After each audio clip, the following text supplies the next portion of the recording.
So welcome back. एक बार हम फिर से कनेक्ट कर रहे हैं और इस बार जो अ, एक नया फंड आया है उसको लेकर हम लोग बात करेंगे और चर्चा करेंगे। तो क्या है? Canara Robeco banking and financial service fund. Okay, तो ये एक नया म्यूचुअल फंड आया है मार्केट में, जिसको हम लोग क्या बोलते हैं? NFO, new fund offer. जैसे कि आईपीओ आता है ना, कोई शेयर मार्केट में फर्स्ट टाइम कंपनी आता है उसको क्या बोलते हैं?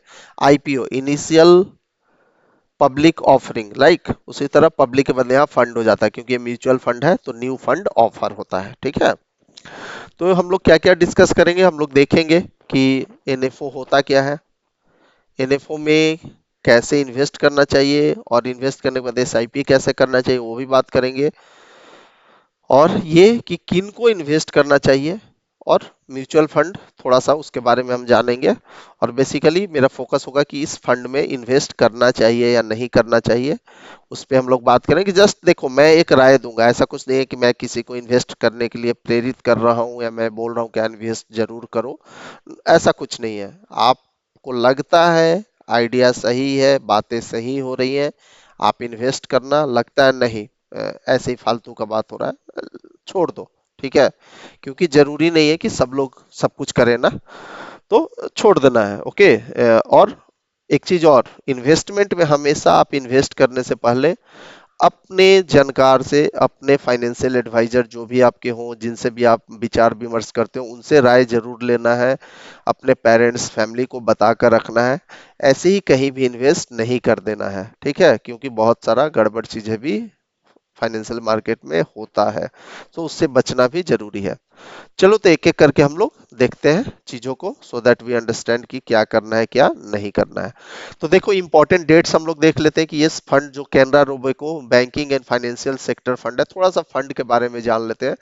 तो ये क्या है, किस टाइप का फंड है? तो ये एक सेक्टोरल फंड है। सेक्टोरल फंड हम क्यों बोलते हैं? क्योंकि इसका एक सेक्टर डिसाइडेड है, जो कि बैंकिंग और फाइनेंशियल सर्विसेज है।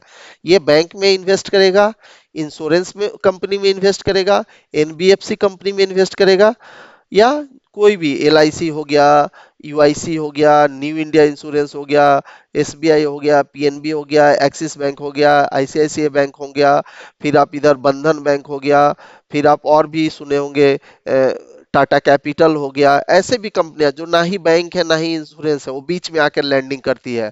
टाटा मोटर्स फिनांस हो गया, उसी तरह एल&टी फिनांस है। ऐसे करके जितना भी आपको पैसा से रिलेटेड जो भी कंपनियां जो कि लोन देती है डायरेक्टली और इनडायरेक्टली, इस सेक्टर में इन्वेस्ट करेगा, इसलिए इसको हम बोलेंगे सेक्टरल फंड। और सेक्टर किस तरह अलाइंड है? बैंकिंग और फिनांस के साइड। ओके। तो नेक्स्ट क्या है? स्टार्ट डेट 27 फरवरी जो कि बीत चुका है, और एंड डेट क्या है? 13 मार्च तक आप इसमें इन्वेस्टमेंट कर सकते हो। तो 13 मार्च मतलब 13 मार्च रात का 12 बजे तक मत मानो, दिन का 1 बजे तक। ठीक है, 1 बजे से पहले आप जो भी रिक्वेस्ट डाल दोगे, investment will be accepted, otherwise उसकी कोई गारंटी नहीं है। ओके। एक चीज और, जैसे जब आप आईपीओ में इन्वेस्ट करते हो ना, तो क्या होता है? आईपीओ में मिल भी सकता है, नहीं भी मिलता है, राइट? 50-50 का चांस है। एनएफओ में ऐसा नहीं है। एनएफओ में आप इन्वेस्ट किए हो तो आपको मिलेगा ही मिलेगा। ठीक है, एनएफओ में मिलता ही मिलता है। और एक चीज और बता दूं, एनएफओ का प्राइस क्या होता है? 10 रुपए होता है। कोई भी first time mutual fund market में आएगा, उसका एक यूनिट का प्राइस 10 रुपया फिक्स रहता है। तो अगर आप 3,000 का एसआईपी करते हो तो 300 रुपया, 300 यूनिट मिलना है। 5,000 का एसआईपी करते हो या फर्स्ट एक ही बार इन्वेस्ट करते हो, 500 यूनिट्स मिलेगा ही मिलेगा। तो इस तरह से आप कैलकुलेट करना है। ठीक है, 10 से डिवाइड कर दोगे, उतने यूनिट्स आपको मिलेंगे। Next, why to invest in this fund? भाई, इस फंड में इन्वेस्ट क्यों करें? सवाल तो ये आएगा ना, ऐसे ही तो नहीं ना कोई भी कुछ फंड आ रहा है, क्योंकि हर वीक हर मंथ कोई ना कोई फंड आते रहता है, तो सब में इन्वेस्ट नहीं कर सकते ना। तो रीजन देखो क्या है? Reasonable valuation. रीजनेबल वैल्यूएशन का मतलब कि अभी जो है, चूंकि ये वार लाइक सिचुएशन है के कारण मार्केट बहुत हद तक गिरा हुआ है, राइट? तो बीएफएसआई सेक्टर जो है, वो उसका भी वैल्यूएशन वो भी गिरा है। ऐसा तो नहीं है कि वो बचा हुआ है, वो भी गिरा हुआ है। तो चूंकि मार्केट गिरा हुआ, उस टाइम में इन्वेस्टमेंट करना हमेशा अच्छा माना जाता है। तो कह रहा है कि ऑफरिंग ए favourable risk reward entry point. हाँ, अब हमेशा रिस्क रिवार्ड वर्ड क्यों यूज होता है? तो सिंपल सा समझो, क्योंकि नो वन नोज, इस धरती पे कोई नहीं बोल सकता कि कल या अगले 1 महीना में मार्केट और गिरेगा कि और ऊपर उठेगा, राइट? इसलिए बोला जाता है रिस्क भी है लेकिन रिवार्ड भी है। रिवार्ड क्यों है? क्योंकि उठ भी सकता है। तो यहाँ रिस्क रिवार्ड का मतलब ये है कि मार्केट ऑलरेडी गिरा हुआ है, राइट? तो बहुत ज्यादा गिरने की गुंजाइश अब कम है, इसलिए फेवरेबल रिस्क रिवार्ड, रिस्क तो है बट फेवरेबल है और रिवार्ड ज्यादा होने की चांस है, ठीक है? तो रीजनेबल वैल्यूएशन है। दूसरा है क्लीनर बैलेंस शीट, ओके। तो अब आप नहीं सुनते होंगे इधर कुछ साल में कि कोई बैंक डूब गया, या कोई बैंक में आप पैसा निकालने जा रहे हो आपको पैसा नहीं मिल रहा है, जो कि इससे पहले, आज से 8-10 साल पहले बहुत ज्यादा आता था। या बैंक का एनपीए, नॉन परफॉर्मिंग एसेट, बहुत ज्यादा हो गया है। तो वो सब में बैंक का अभी बहुत अच्छे हो गए हैं, उनका वर्किंग प्रोसेस चेंज हुआ है। Even private, public sector bank भी जो है थोड़ा सा प्राइवेट प्राइवेट बैंक की तरह काम करना चालू किया। हाँ, अभी भी बहुत सुधार की जरूरत है, बट हाँ कुछ हद तक सुधरा है, ठीक है? और एनएफओ प्राइसिंग का आपको बेनिफिट मिलेगा, क्योंकि 10 रुपए पर आपको मिलेगा, और लॉन्ग टर्म में मान के चलो 10 रुपया, 14 रुपया होगा, 18 रुपया होगा, 28 रुपया होगा। और इवन कुछ फंड तो आपको मैं बता दूंगा कि सोचो 10 रुपया से आज के डेट में 1000 पार कर गए हैं। जैसे एचडीएफसी का एक फंड है, वो 1000 पार कर गया। सोचो 10 रुपया से 1000 रुपया मतलब कितने टाइम्स, 100 टाइम्स हुआ है, राइट? और ऐसा नहीं है कि वो 100 टाइम्स होने में 100 ईयर्स लिया है, नो, इट्स 10-15 ईयर्स ओनली। तो 10-15 साल में अगर आपका इन्वेस्टमेंट 100 गुना हो रहा है, तो you can think of again, 100 गुना सारा फंड नहीं हुआ है, बट हाँ 10 साल में नॉर्मली ये तो देखा गया है कि 10 वाला फंड 100 जरूर पहुंच गया है। Most funds, okay, I will not से ऑल, क्योंकि कोई भी चीज जो लाइन है ना सारे जगह अप्लाई होता नहीं है, there is exception to each and everything. तो अगर 10-15 साल में आपका 10 गुना भी इन्वेस्टमेंट हो रहा है ना, तो it is a big point, right? तो आप उस पॉइंट से सोच के भी आप एनएफओ में इन्वेस्ट कर सकते हो। तो एनएफओ में इन्वेस्ट जरूर करो, मैं तो बोलूंगा। अब मान लो किसी ने एनएफओ में इन्वेस्ट कर दिया, फॉर एग्जांपल 50,000 से इन्वेस्टमेंट स्टार्ट किया या 5,000 डाला। क्योंकि जब आप एनएफओ में इन्वेस्ट कर रहे हो वो वन टाइम इन्वेस्टमेंट होगा, दैट इज नॉट एसआईपी। आप एवरी मंथ या एवरी ईयर नहीं करोगे, क्योंकि एनएफए तो आया ही ना सर्टेन पीरियड के लिए, 1 वीक 2 वीक के लिए। तो उस पीरियड में आप एक बार या 2 बार कर सकते हो, राइट? तो आपको वो यूनिट आ गया। अब हम चाहते हैं कि ठीक है, मैंने एक बार 50,000 करके इन्वेस्ट कर दिया, तो 50,000 में 10 मतलब 5,000 यूनिट्स आपको उस फंड के आ गए, राइट? तो एक बेस आपने बना लिया लो प्राइस पे, राइट? अब हम चाहते हैं कि उस पर एड ऑन करते रहें, ठीक है? क्यों ऐड ऑन करते रहें? हो सकता है अगले महीना जो 10 रुपए यूनिट है वो 8 रुपया चला जाए, और 3,000 और मैंने डाल दिया तो हमको ज्यादा यूनिट्स आएगा, राइट? आप जो चीज 10 रुपया में खरीदते वही 3 रुपए 8 रुपया में खरीद रहे हो। उसी तरह ये ऊपर नीचे होते रहेगा, मार्केट का यही टेंडेंसी है, कभी 8 होगा, कभी 9 होगा, कभी 13 होगा, फिर कभी गिर के 11 होगा, फिर 15 होगा, फिर 9 पर आएगा, फिर 14 पर आएगा, ऐसे मतलब अप एंड डाउन तो मार्केट होते रहता है ना, इसीलिए तो बोलते हैं कि प्रॉफिट एंड लॉस। लेकिन चूंकि आप एसआईपी करो, हर मंथ डाल रहे हो, तो कभी आप इसी टर्म में कभी 9 रुपए पे खरीद लोगे, कभी 13 रुपए पे खरीदोगे, कभी 15 रुपए पे, कभी फिर 11 रुपए पर। इस तरह से आपका परचेजिंग होगा। तो वही बोल रहा था, वोलेटिलिटी एज एन अपॉर्चुनिटी। और यहाँ रुपी कॉस्ट एवरेजिंग होता है, क्योंकि आप कभी हाई प्राइस पे खरीद रहे हो तो आपको कम यूनिट्स मिलेंगे, लेकिन वही आप जब लो प्राइस पे खरीदते हो आपको बहुत ज्यादा यूनिट्स मिल जाते हैं। तो रूबी कॉस्ट एवरेजिंग हो रहा है ना। दूसरा चीज है कि डिसिप्लिन वेल्थ क्रिएशन, चूंकि आप इरिस्पेक्टिव की मार्केट अप है कि डाउन है, आप एक पर्टिकुलर अमाउंट 2,000 4,000 5,000 इन्वेस्ट कर रहे हो, तो क्या होता है कि आप डिसिप्लिन वे में कर रहे हो, तो आपका पैसा बढ़ ही रहा है, राइट? आपने 5,000 इन्वेस्ट किया, अगला महीना और 5 किया, अगला महीना और 5,000, तो आपका इन्वेस्टमेंट तो बढ़ रहा है ना। ठीक है, हम प्रॉफिट की अभी बात नहीं कर रहे हैं, प्रॉफिट तो बढ़ेगा ही बढ़ेगा, लेकिन इन्वेस्टमेंट आप एक डिसिप्लिन इन्वेस्टमेंट कर रहे हो। और चूंकि यहाँ पर आपका बेस बढ़ते जा रहा है, तो वहां पर कंपाउंडिंग का इफेक्ट हमेशा ज्यादा मिलेगा, क्योंकि कंपाउंड इंटरेस्ट क्या होता है, मेरा प्रिंसिपल प्लस इंटरेस्ट प्लस उसमें और प्रिंसिपल ऐड कर दिए और इंटरेस्ट ऐड हुआ, उस पे मिलते मिलते जाएगा, और ओवर लॉन्ग टाइम आपको 5+ ईयर या 10+ ईयर करोगे तो आपको पावर ऑफ कंपाउंडिंग का पता चलेगा। और एक पॉइंट और बोल देता हूं जो कि इन्वेस्टर के लिए मेरा, don't just watch India growth. मतलब इंडिया तो आप सुन रहे हो ना, मोदी जी का क्या है कि 5 ट्रिलियन इकोनॉमी मेरा होना है इन द बाई कितना 2047 या 2030, वट एवर वो डेट मुझे नहीं ध्यान में है, बट वो एक मिशन और विजन तो है ना कंट्री का। तो और जब भी कंट्री या किसी कंट्री का ग्रोथ होता है, तो किसका उसमें सबसे ज्यादा वैल्यू होता है? फाइनेंशियल सेक्टर का। क्यों?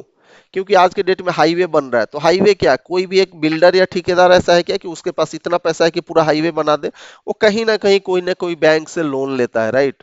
लोन लेके वो बनाता है, फिर उसको रीपे करता है तो बैंक को इंटरेस्ट देता है। इस तरह से बैंकिंग का क्या होता है, इनकम होता है, राइट?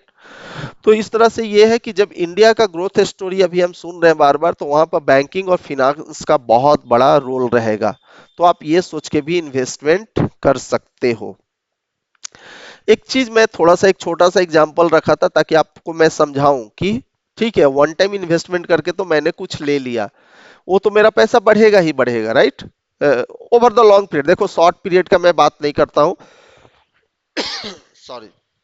और मैं यही एक्सप्लेन करने का कोशिश किया हूं यहाँ कि शॉर्ट टर्म में आपको हो सकता है लॉस भी हो। तो देखो फॉर एग्जांपल ये मार्च चल रहा है, मैं माना कि कोई 5,000 वन टाइम इन्वेस्टमेंट कर रहा है, ये एसआईपी कॉलम में ही है, बट 5,000 वन टाइम इन्वेस्टमेंट कर रहा है। तो 5,000 जब वो इन्वेस्ट कर रहा है और 10 रुपया एक यूनिट का प्राइस है, तो टोटल यूनिट कितना खरीदा उसने, 500, राइट? अब टोटल यूनिट उसके पास 500 रुपया है। ये सब तीन कॉलम अभी के लिए इग्नोर कर दो। अप्रैल में मान लो 5,000 उसने वन टाइम किया था, जो कि मान लो अगर आपके पास फंड ज्यादा है तो आप 5,000, 25,000, 30,000, 50,000 कुछ भी कर सकते हैं। जैसे मैं अपना अगर बात करूं तो मैं 25,000 इन्वेस्ट कर रहा हूं, and on top of it 5,000 का मैं एक एसआईपी भी इस फंड में स्टार्ट कर रहा हूं। Okay, so this is another point. मैं एक कॉमन आदमी का लेके चल रहा हूँ एक फिगर कि 5,000 उसने वन टाइम इन्वेस्ट किया और 3,000 का एसआईपी किया है। और चूंकि अब अगला एसआईपी उसका अप्रैल में आएगा, और तब तक ये इसका प्राइस 10 से घट के 9.5 हो गया है, राइट? तो 3,000 वो करेगा 9.5 का, तो उसको 316 यूनिट लगभग मिलेगा। मार्केट चूंकि वार लाइक सिचुएशन है तो और घटा और 9 रुपया चला गया मई में। 3,000 चूंकि वो इन्वेस्टमेंट तो 3,000 फिक्स है, तो देखो यहाँ वो 315 यूनिट ही खरीदा था, अब उसको 333 यूनिट मिल रहा है, ऑलमोस्ट 16 यूनिट ज्यादा खरीद रहा है ना, 17 यूनिट। उसी तरह अब देखो जून में और घट गया, now he is able two by 352 units. यहां से अगर कंपेयर करोगे ना तो ऑलमोस्ट 40 यूनिट ज्यादा है। और जुलाई में और घटा, 8 हो गया, 375 यूनिट खरीद लिया। तो amount he is investing same 3,000, but वो यूनिट ज्यादा खरीद पा रहा है। और इसी तरह टोटल यूनिट जुलाई तक उसके पास हो गया 1877 यूनिट हो गया। ये टोटल मैं एड ऑन करते जा रहा हूँ। अगस्त में मार्केट थोड़ा ठीक हुआ और प्राइस इंप्रूव हुआ, 8 से 8.5 हुआ, तो वापस 352 ही खरीद पाएगा, मतलब कम यूनिट। फिर 10 यूनिट हुआ, लेकिन देखो ये मार्केट हुआ, लेकिन ये सब जो कम प्राइस पे खरीदा था उसका भी वैल्यूएशन बढ़ा ना। उसी तरह सितंबर में 10 हो गया तो 300 ही खरीदा।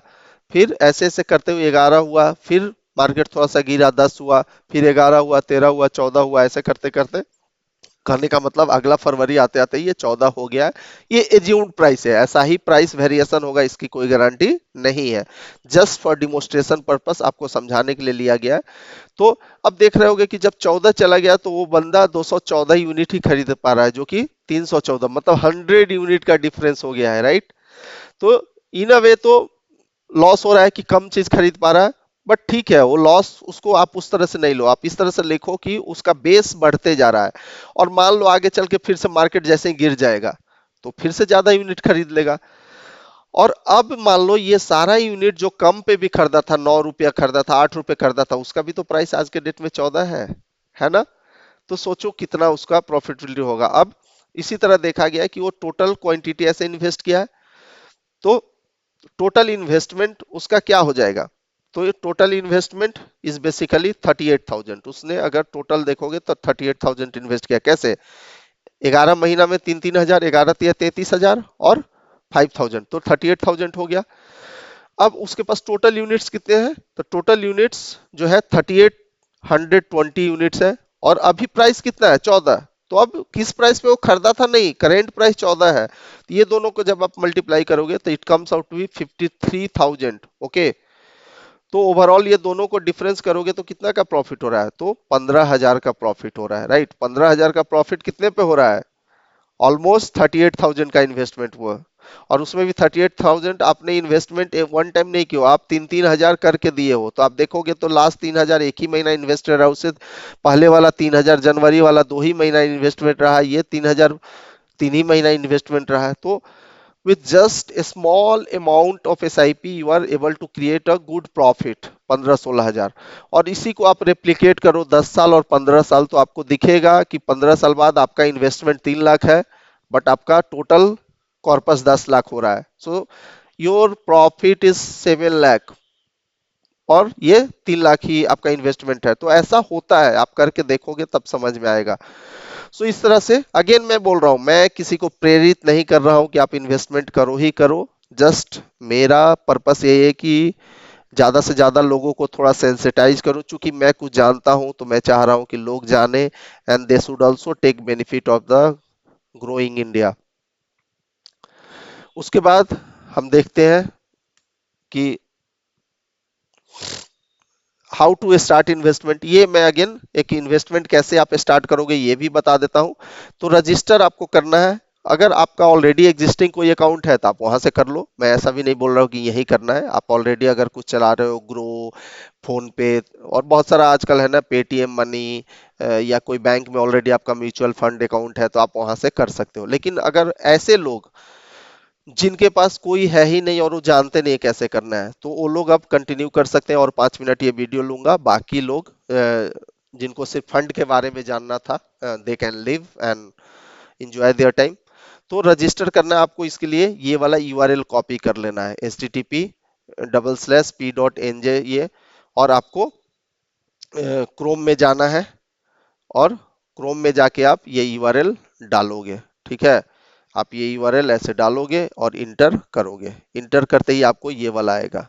Okay, so once this comes, आप ये ओपन अकाउंट वाला लिंक पे क्लिक करोगे। हाँ, एक चीज और देख लो, ये India largest mutual fund distributor है। तो ऐसा नहीं है कि मैं आपको कुछ ऐसे ही कुछ रिकमेंड कर दे रहा हूँ, just I am recommending something which is having the most experience in this sector. सबसे बड़ा म्यूचुअल फंड डिस्ट्रीब्यूटर है, तो आप ट्रस्ट कर सकते हो। ठीक है, तो ओपन एन अकाउंट करना है। आप यहाँ आओगे तो अपना मोबाइल नंबर डालोगे, सेंड ओटीपी करोगे, फिर ओटीपी वैलिडेट करोगे। देखो अगेन यहाँ पर ये चीज एक बहुत अच्छा रखा गया ना कि हर चीज को आपको ये वैलिडेट कर करके ही आगे बढ़ेगा। मोबाइल नंबर लेगा, वैलिडेट करेगा, ईमेल आईडी लेगा, वैलिडेट करेगा, आपका पैन नंबर लेगा, वैलिडेट करेगा, आपका अकाउंट नंबर लेगा, आपके अकाउंट में 1 रुपीज डिपॉजिट करके वैलिडेट करेगा। क्यों? क्योंकि ऐसा ना हो कि आपका मोबाइल, आपका ईमेल या आपका पैन नंबर यूज करके कोई और इन्वेस्टमेंट कर रहा है, क्योंकि इससे आपका रिकॉर्ड खराब होगा ना। तो ये आप ऐसे करते करते आप नेक्स्ट नेक्स्ट करते हुए कंप्लीट रजिस्ट्रेशन प्रोसेस आप कंप्लीट कर लोगे। और इन केस अगर आपको कोई भी डाउट होता है या कोई कंफ्यूजन होता है, so you can write in the comment और मैं आपको रिस्पॉन्ड करूंगा, and I will help you in your complete financial journey. तो इस तरह से आपका ये काम हो जाएगा। कमिंग बैक, ये आप लिंक थोड़ा सा ध्यान रख लोगे, वैसे मैं वीडियो का डिस्क्रिप्शन में भी ये लिंक डाल दूंगा फॉर योर रेफरेंस, और आप इस तरह से अकाउंट खोलो। Again last but not the least, जैसे कि मैं बोला हूं, connect with your financial advisor before making an investment, क्योंकि मैं आपको इन्वेस्ट करने के लिए सेंसिटाइज कर रहा हूँ, अवेयर कर रहा हूँ। मैं इन्वेस्टमेंट करने के लिए आपको फोर्स नहीं कर रहा हूँ, प्रेरित नहीं कर रहा हूँ। हाँ, मेरा काम है बताना लोगों को कि भाई ये चीज है मार्केट में, ये आपको जानना चाहिए। तो आप ये चीज को समझो, देखो, अपने फाइनेंशियल एडवाइजर से भी बात करो। अगर आप मेरे को फाइनेंशियल एडवाइजर जो लोग मानते हैं, क्योंकि मेरे भी कुछ फ्रेंड्स हैं, right, who assume me as a financial advisor, तो वो हमसे बात करते ही रहते हैं, उनको तो मैं टिप्स देता ही हूँ। So they can connect with me to know more, अगर कुछ डाउट है तो। अदरवाइज आप कुछ और टिप्स आप ध्यान रखो। Never share any OTP to unknown person over phone. Phone पे किसी को आपको ओटीपी शेयर नहीं करना है।